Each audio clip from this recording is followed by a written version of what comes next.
ठीक है। हम लोग अब आ जाएंगे किस पर आज, ट्रांजिटिव वर्ब पर। 12th वाला एकदम खींचते चलो क्लास, ठीक है। हाँ, ट्रांजिटिव वर्ब तो लिख लो हम लोग आज ट्रांजिटिव वर्ब। ट्रांजिटिव वर्ब मतलब सकर्मक क्रिया। थोड़ा सा समझो ना, एक दो चीज को यहाँ पे समझा करो। ट्रांजिटिव वर्ब क्या है, तो सकर्मक क्रिया।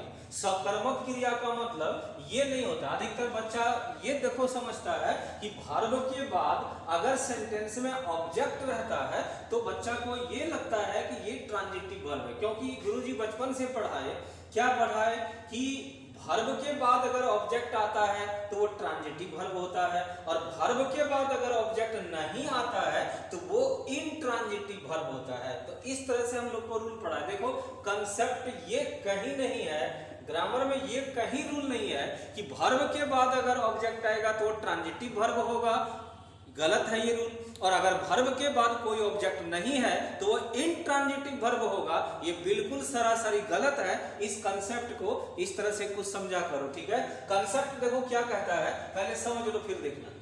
जरूरी नहीं है कि सेंटेंस में लिखित रूप में वर्ब के बाद ऑब्जेक्ट आएगा ही, ये जरूरी नहीं है। मतलब वर्ब के बाद लिखित रूप में विजिबली ऑब्जेक्ट रहे अथवा ना रहे उससे कोई मतलब नहीं है।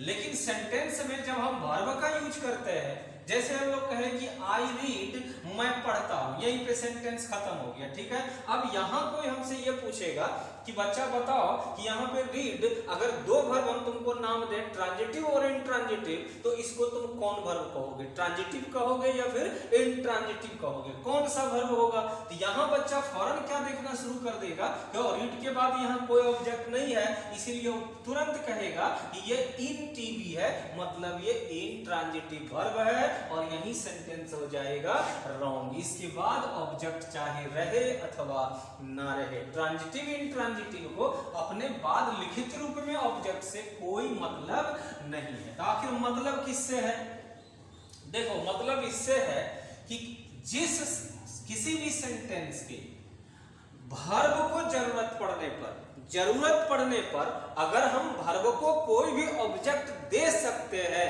तो वो वर्ब के बाद चाहे ऑब्जेक्ट लिखित रूप में हो चाहे ना हो, पर जरूरत पड़ने पर हम दे सकते हैं, तो ऐसे किसी भी वर्ब को हम ट्रांजिटिव वर्ब कहते हैं। जैसे हम लोग कहे आई रीड, तो चलो इसमें ना एक चीज ध्यान रखना, हम यहाँ भी वॉइस में भी ये कहे थे और यहाँ भी हम ये क्वेश्चन बता रहे हैं कि दुनिया में किसी भी सेंटेंस पर क्या और किसको सवाल लगा दो, दुनिया के किसी भी सेंटेंस में क्या और किसको सवाल लगा दो, क्या और किसको में से किसी भी सवाल का अगर जवाब मिलता है, मिल सकता है अगर, तो समझ जाओ कि वो ट्रांजिटिव वर्ब है। अगर किसी भी एक का दोनों सवाल का मिला तो भी ट्रांजिटिव वर्ब है, दो में से किसी एक ही सवाल का अगर जवाब मिलता है क्या या किसको में से, तो भी वो ट्रांजिटिव वर्ब है। कैसे गुरुजी, चलो यहाँ प्रूफ कर देते हैं। आई रीड, मैं पढ़ता हूं, अब क्या लगा देते हैं, मैं क्या पढ़ता हूं, तो इस सेंटेंस में एक ऑब्जेक्ट कोशिश करते हैं, क्या आ सकता है, मैं क्या पढ़ता हूं, तो आप बता रहे हैं आई रीड ए बुक, मैं एक किताब पढ़ता हूं। यहाँ इससे पहले हमने दिया नहीं था, यहाँ हम लोग सिर्फ लिखे थे आई रीड, लेकिन जैसे ही हमने क्या लगा दिया व्हाट, तो इसमें हम लोग कहे यहाँ पे I read a book, I read a novel, I read your left line, I read your palm, मैं तुम्हारी हथेली हस्तरेखा पढ़ता हूं। तो यहां देखो, अब यहाँ पे ए बुक, तो पढ़ने का काम का फल किस पर पड़ रहा, ऑब्जेक्ट पर, ऑब्जेक्ट है नहीं, पर जरूरत पड़ने पर हम ऑब्जेक्ट लगा सकते हैं। हिंदुस्तान कभी किसी पर हमला नहीं करता है, कोई साजिश नहीं रचता है, पर जरूरत पड़ने पर आंख दिखाने वाले का आंख को नोच सकता है। इतनी तो शक्ति है ना हमारे देश के नौजवानों और आप में, आप सभी देशभक्त हैं, देश के लिए मर मिटने को तैयार है, आंखें ही नहीं हम आंखों से सुरमा चुरा लेते हैं, ऐसा डायलॉग हम लोग देते हैं। तो ठीक उसी प्रकार से हिंदुस्तान कभी किसी पर कुछ करता नहीं है, पर जरूरत पड़ने पर आंख दिखाने वाले का आंख भी नोच कर निकाल सकता है, और 20 के बदले 45-47 को मार भी सकता है, घर में घुस के भी मार सकता है। तो यहाँ कहने का मतलब है गुरुजी कि ऑब्जेक्ट नहीं है कोई मतलब नहीं, ये मत देखो कि ऑब्जेक्ट है कि नहीं, जरूरत पड़ने पर अगर हम ऑब्जेक्ट ले सकते हैं तो वो ट्रांजिटिव वर्ब है, लेकिन जरूरत पड़ने पर भी अगर हम ऑब्जेक्ट नहीं दे सकते हैं तो तब वो ट्रांजिटिव नहीं, तब वो इंट्रांजिटिव वर्ब है।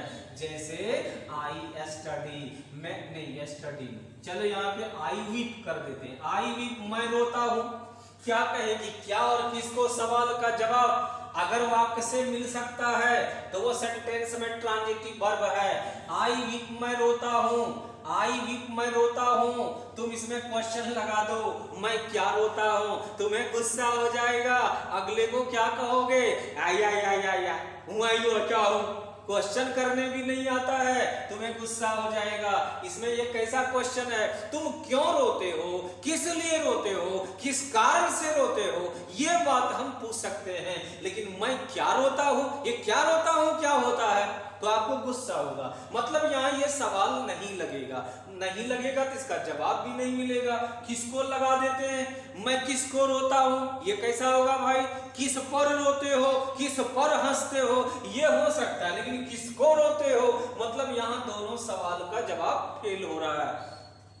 तो जिस सेंटेंस में ये दोनों में से कोई भी सवाल हम लगा दें, क्या और किसको सवाल का जवाब अगर नहीं मिलता है तो उस सेंटेंस में जो भी वर्ब है वो इंट्रांजिटिव वर्ब है, और जिस सेंटेंस में क्या और किसको सवाल का जवाब दिया जा सकता है वही वर्ब होता है ट्रांजिटिव वर्ब। इतना देर से हम सिर्फ आपको कंसेप्ट समझा रहे थे और अब हम आपको डेफिनेशन लिखा देते हैं।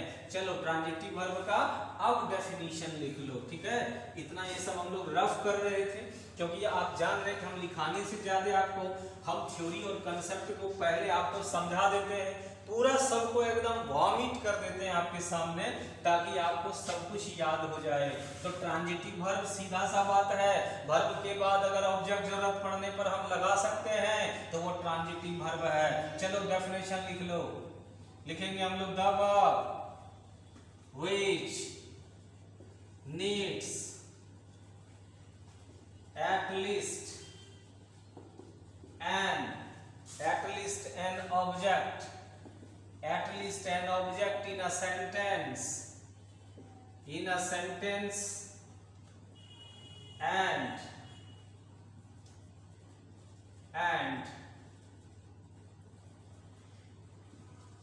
can be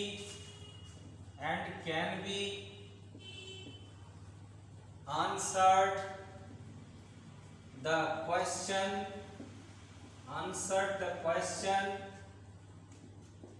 what and whom, क्या और किसको is called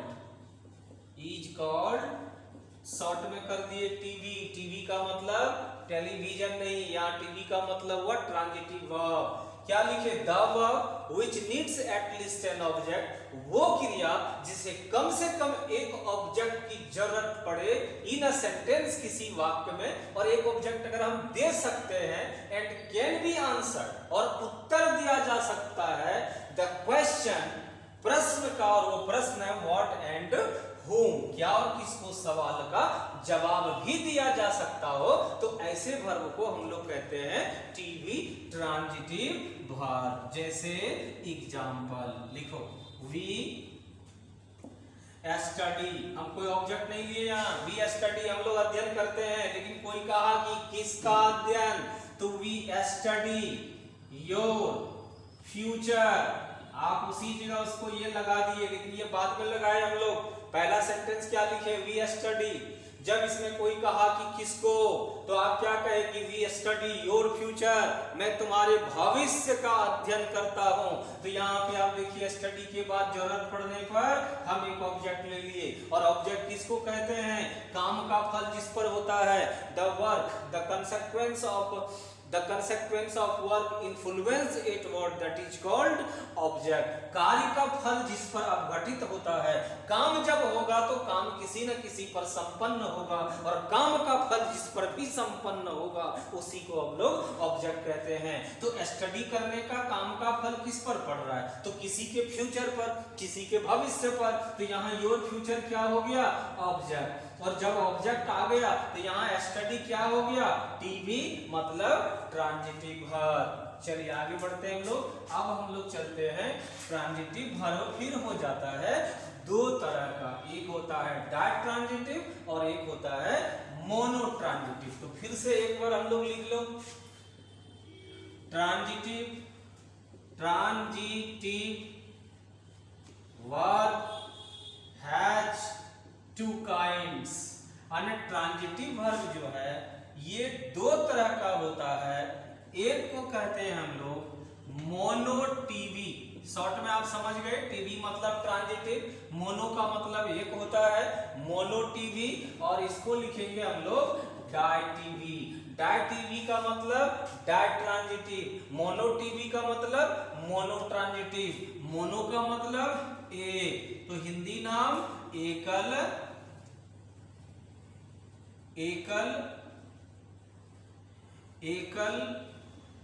कर्मिक वर्ब यानी कि क्रिया, एकल कर्मिक क्रिया। और ये एकल अकर्मक लिखो,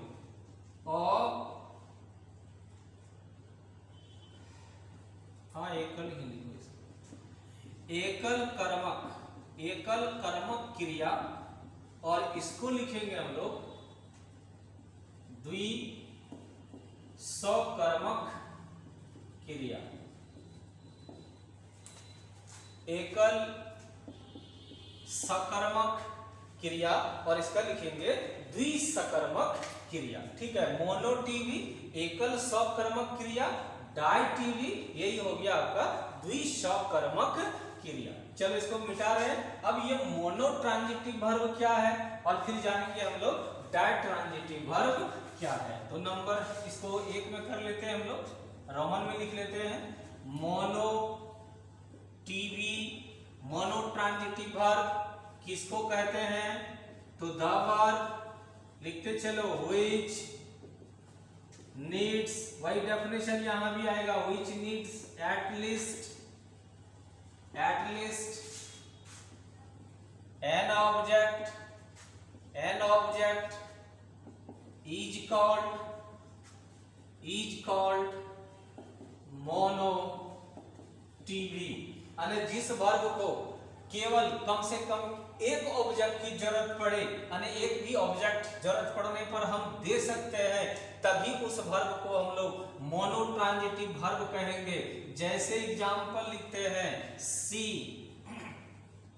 इज कॉलिंग, यहां तक एक वाक्य लिखे, लेकिन इसमें वर्ब ऑब्जेक्ट नहीं है, लेकिन जरूरत पड़ने पर हम यहाँ इसी का एक ऑब्जेक्ट ले रहे हैं। देखो यहीं पे हम इसमें ऑब्जेक्ट डाल रहे हैं, तो क्या बन रहा है, सी इज कॉलिंग, वो बुला रही है किसको, तो कोई एक चीज डाल दो, तो मी, तो देखो जरूरत पड़ने पर मी लगा लिए ना, तो अब ये आपका हो गया, क्योंकि एक ऑब्जेक्ट है इसीलिए यहाँ पे जो कॉलिंग या कॉल हो गया ये आपका हो गया मोनो ट्रांजिटिव वर्ब, ये हो गया आपका मोनो ट्रांजिटिव वर्ब। चलो अब 2 नंबर में इसी का हम लोग लिख लेते हैं, 2 नंबर में ditransitive verb, ditransitive verb, इसी को 2 कर लेते हैं, तो इसको कर लेंगे di TV, ditransitive verb. तो इसका लिखेंगे हम लोग द वर्ब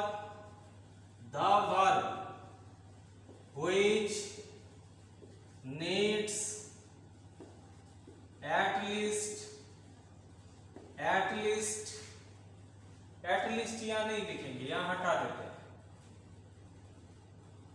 ठीक है, लिख लो at least कम से कम 2 और more than 2 objects is called डायटीवी, डायटीवी।